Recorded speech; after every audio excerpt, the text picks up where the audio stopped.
Wait here or? No, I'm going to go and go in. I'm not going to keep going.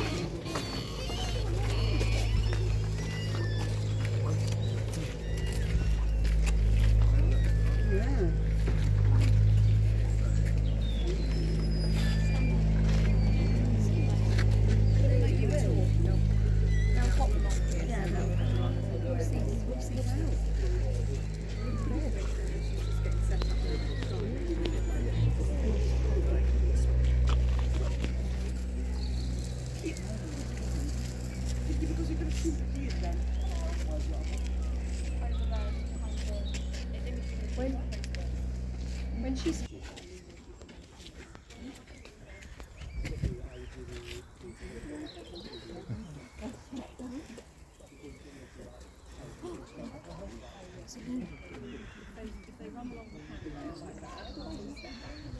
if everyone could put food and drinks away if you guys have any out, it's just to stop them from kind of coming towards you and probably trying to grab it. That's the last thing. I'm not looking when you are.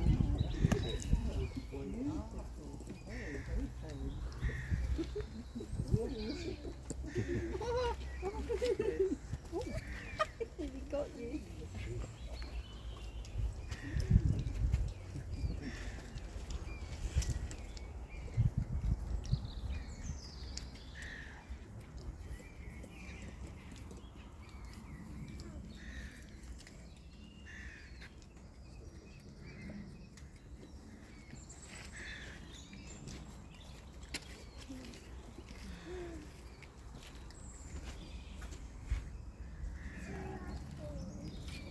Good morning everyone and welcome to Whipsnade Zoo. Thank you for joining us in this lovely weather this morning. As you can see, our lemurs are having a little bit of lunch today.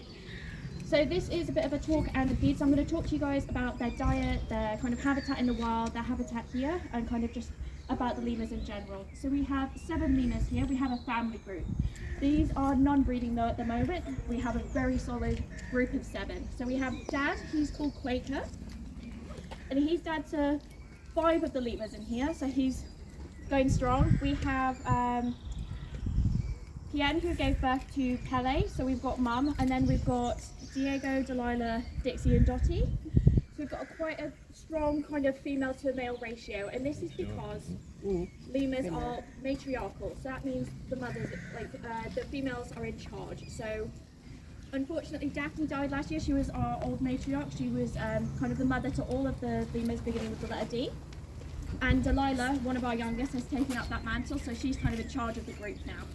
And a good kind of indicator to show who's in charge of the group is watching their behaviours. So lemurs do something called allo grooming. It's kind of like a family grooming session. So they'll kind of walk up to each other and be like, oh, your fur's gonna look really pretty. I'm going to, sort your fur out for you. So the most well-groomed lemur is usually the female in charge.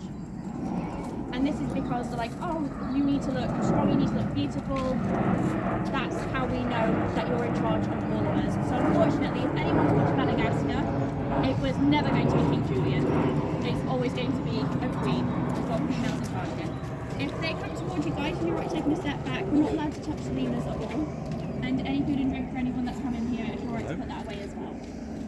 So these guys are endemic, so that means they're only found in one place in the world, and that is Madagascar. So these guys live all in kind of the foresty areas, spiny forests. These guys live up in the trees. That means they're arboreal.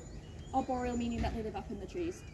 They are also diurnal, which means they are more active during the day. These guys love to sleep on the night, they love to get their rest in, and they love to nap during the day as well. So if these guys jump away, they've gone to take a nap after all of the lovely food that they've eaten this morning. So if I can point you guys towards some of their food, I'll walk around. So these guys get a very varied diet of kind of greens and vegetables. We don't feed them fruit yet. Our food is kind of grown to have more sugars, and that can be really bad for our lemurs.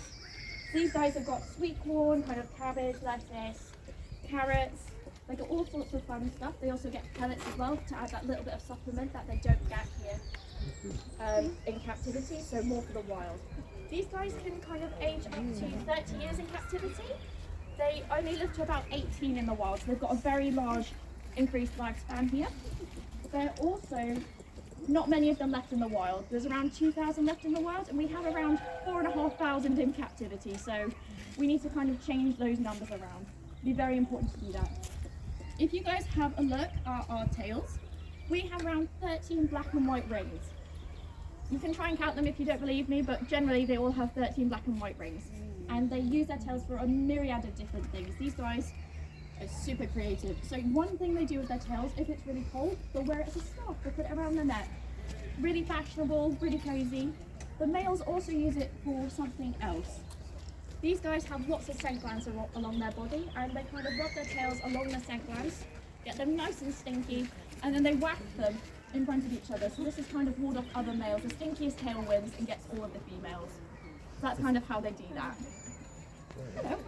So there's roughly around 111 species and subspecies of lemurs. We're not quite sure. So researchers are still looking into it. We're still finding all sorts of different things DNA-wise and kind of different areas as well. A big kind of issue for these guys out in the wild is hunting, habitat loss, so kind of the trees being deforested, no more trees left, and also some really cool predators. So these guys are hunted by fosser. It's kind of like a mongoose. They're very small, kind of low down, but they are amazing hunters. These guys can turn their wrist backwards to run straight down from trees. So they run up really fast, really far down. And something these guys do to kind of escape that is they will jump onto the edge of tree branches where it's really bouncy.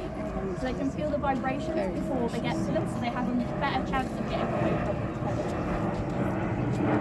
They really want the sweet corn and the carrots. That's why they leave most of the other things. They love their carrots and sweet corn.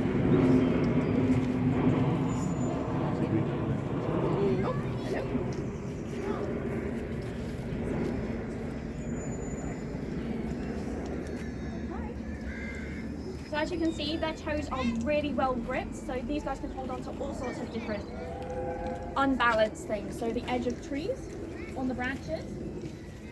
Hello.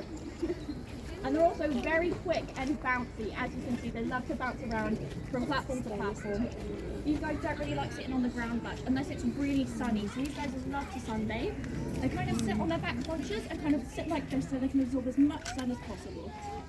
If you see them doing that when it's a bit more sunny today, it is really beautiful to see. These guys just sitting in a line like this, it's really cool to watch. Enjoy your sweet corn.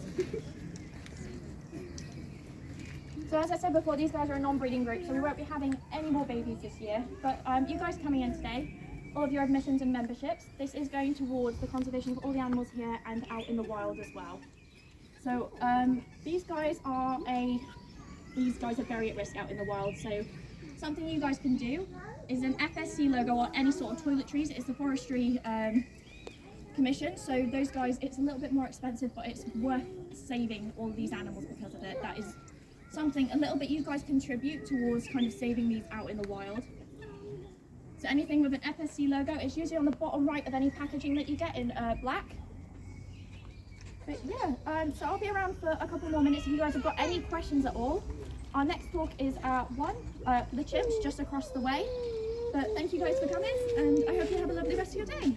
Thank you. Thank you. All these two.